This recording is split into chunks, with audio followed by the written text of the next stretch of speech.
Good evening, residents of Sembawang. People over on that side, if you can, move a little bit towards the center so I can see you. Thank you. Can somebody tell me what is written on that board over there? I'm trying to see, but I can't from here. Hijacking a program. It's hijacking a program. Thank you, thank you. Very, very innovative. Fellow Singaporeans, a very good evening to you. I'm Eugene, candidate for Sembawang GRC for general election 2015. It has been a privilege for my team and I to be able to stand here to contest and to serve. And we remain committed to be here for you and to protect the interests of every resident in Sembawang, as well as all Singaporeans. So for the past few weeks, my team and I from NSP had done our best to cover as many places as possible. And we do receive a lot of feedback from residents. Thank you very much. So keep the feedbacks coming and let us work together towards shaping a better Singapore as one united people. Today, my friend in Pongo was late for work for an hour. He had to endure a very, very packed train station, multiple changes from buses to train, back to buses, just because our train system is down again, which is slowly becoming a norm for Singaporeans, isn't it? So just a few months back, the North, South, East, West line are all down altogether. A little bit of chaos. So let us not include the short delays that happen every now and then. Now let's backtrack 5 years back. Since the last general election, 2011, the train reliability, do you think they have improved? Do you think they have improved, Singaporeans? No, you're right. The train reliability has not improved to an acceptable level for Singaporeans and commuters, although it is still the preferred choice for Singaporeans as a mode of transport. There's a reason why. Because SMRT is privatized as a listed company. And they have two main objectives. They are in conflict with each other. Number one, the first objective is to maximize shareholders' profit at all costs, at the expense of Singaporeans. And number two, they have to provide the best, or rather they have to try to provide the best transport system and service to the public. Now you see, in order to provide the best and the most reliable service to Singaporeans, you need to make necessary spendings on maintenance, on new trains, and periodic changes to the hardware and the software. But that would also mean lower shareholder profits. So, whenever there's a breakdown, a government imposed hefty fines to SMRT. But do you know that these hefty fines is indirectly being imposed on Singaporeans, like me, like you, like everyone? And they merely just give SMRT or to give them a reason to increase their price, even though with the oil price going across the globe, going down to an all-time low a few months ago. That is unacceptable. and is beyond our comprehension. It do not equate, and the sums do not tally. So the NSP believes that transportation belongs to a need of all Singaporeans, just like housing is a need. And that our transportation service should be nationalized and not privatized to enable the government to focus on and to fulfill their social obligation and responsibility to provide a reliable system for Singaporeans.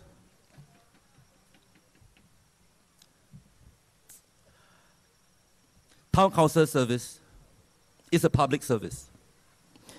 Just like the lights you see along the roads and the maintenance of our roads. So if a particular constituency falls into an opposition ward, do you switch off the lights along those roads? Or do you think the opposition ward need to build a new power plant to supply electricity to the opposition wards? The answer is no. So if that's the case, why should the residents face disruptions to these public services while the town council operations are being handed over between the two parties? Now, PAP claim that the people of Singapore should progress together. Am I right? PAP claim the people of Singapore should progress together. Yes. But take a look around the opposition wards, particularly in wards in Hougang and even in Potong Pasir. They are lagging behind in upgradings and facilities building. And upgrading service should be across the board, across all Singapore, across all wards, regardless of whether you are a PAP ward or an opposition ward. Agree? Thank you. Thank you.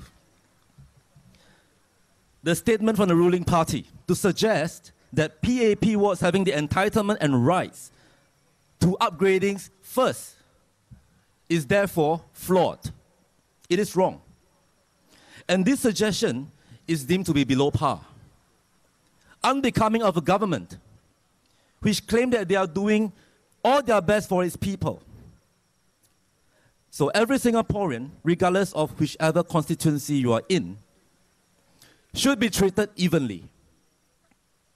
So our proposal is to have a centralized town council, services that cater and provide equal town council services and upgradings to every constituency and its citizen.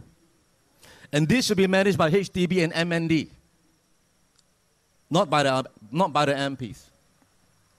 So that national resources are shared and optimized for the good of all Singaporeans. An example is SP services, which caters to every estate in Singapore, regardless of whether you're a PAP ward or an opposition ward.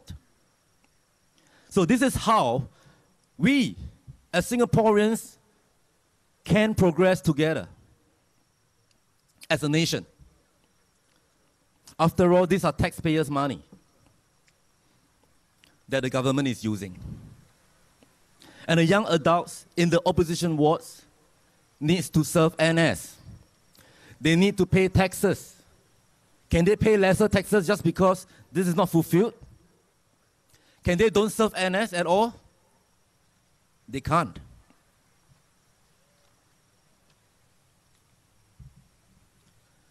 I've spoken this during my last few speeches in Macpherson, in Tampines, that Woodlands should be Woodlands.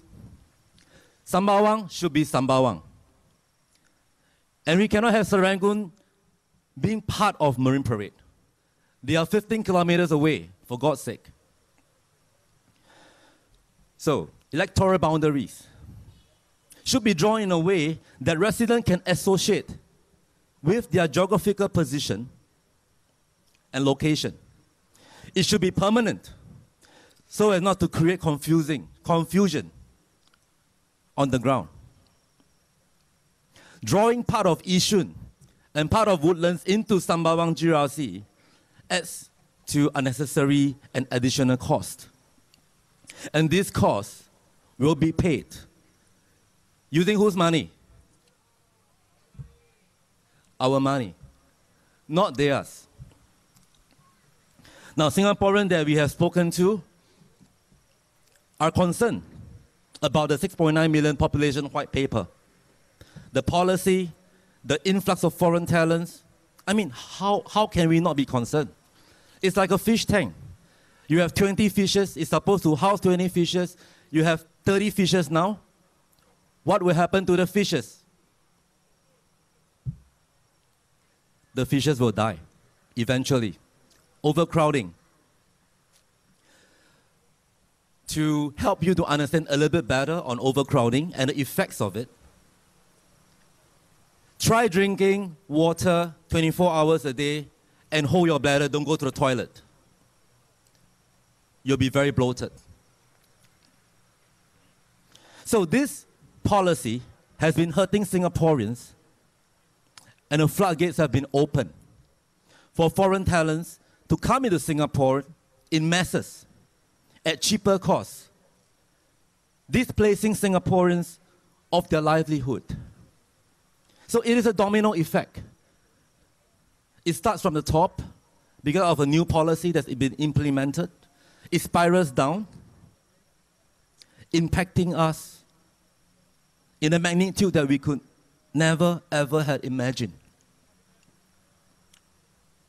Now, NSP is not against foreign talent. In fact, we understand that in order for the country to grow, we need them.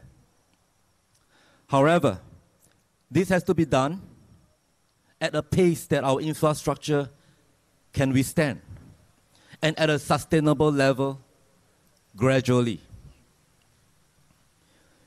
We should also not promote the idea to Singaporeans that foreign talents are far more capable and far more superior than us.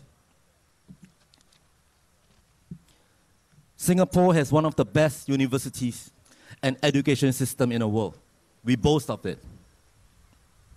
And we should be proud to be Singaporeans. The average Singaporean today spend 15 years of our life and a lot of our parents' hard-earned money to get a good education.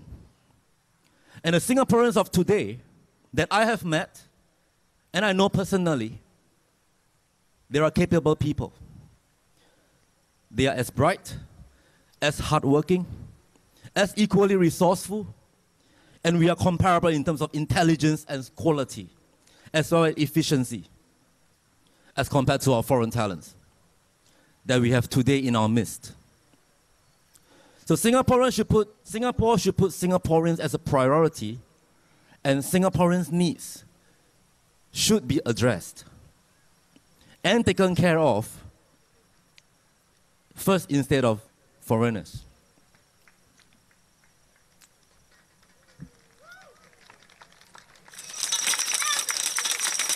We should be given priority over jobs.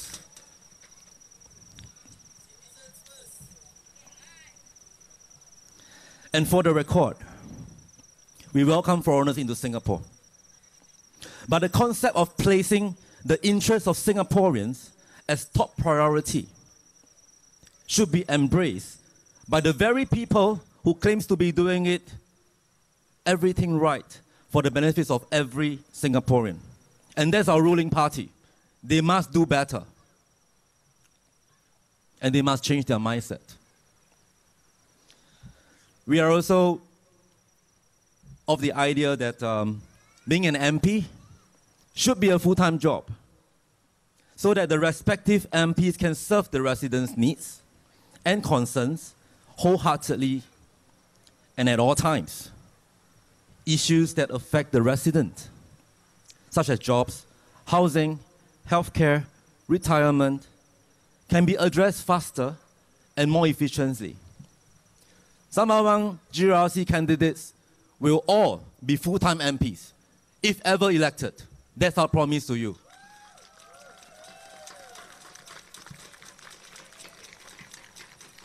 We will not hold 64 positions out there. That's another promise.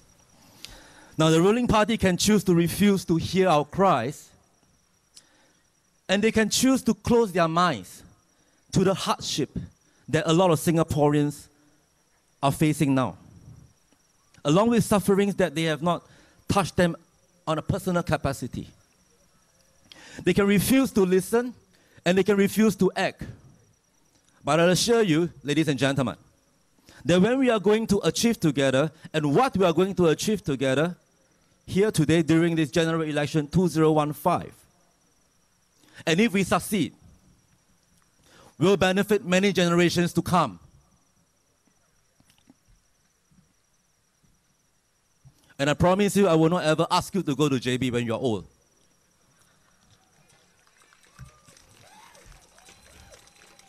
We can go there for nice food, not to retire.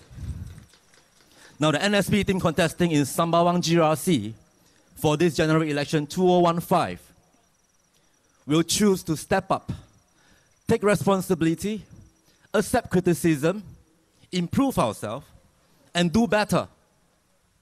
And we will choose to raise our voice on behalf of those without one, because we know that it will not only be our families and friends that will be proud of us or what we are doing here, but also every other Singaporeans whose lives are touched, that we have helped change. Everyone in Singapore knows what is going to happen. They know what will happen if we continue to still sit around and wait for things to happen.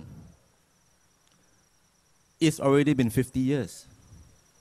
There are now many Singaporeans among us who are suffering in silence because of bad policies. And there are those who chose to share their stories with us as we walk the ground. My team and I are extremely humbled by their life stories that they have shared with us. And we understand the hardship that they have faced. We hear the screams and the cries for help. And we want to help them. So these are the very voices of the people whom you have been serving, and they are crying out to you. So to the Singapore government, do you hear them? Do you hear them, Singapore government? Or do you even care? I heard something, they don't care. We are quite close to that. Or is profit at all costs still the order of the day? With that, fellow Singaporeans and citizens of Singapore, residents of Sembawang, let us embrace change and work together to shape the future that we want for Singapore. Give us your vote today. Give us your vote today. Thank you. That is quite pretty assuring. Give us your vote today. Let's vote for a better Singapore. Let's vote for change. Let's vote for NSP. And know that Singaporeans deserve better. Thank you. One last thing. In closing, before you return home later and go to bed, I'm going to share a quote from J.K. Rowling,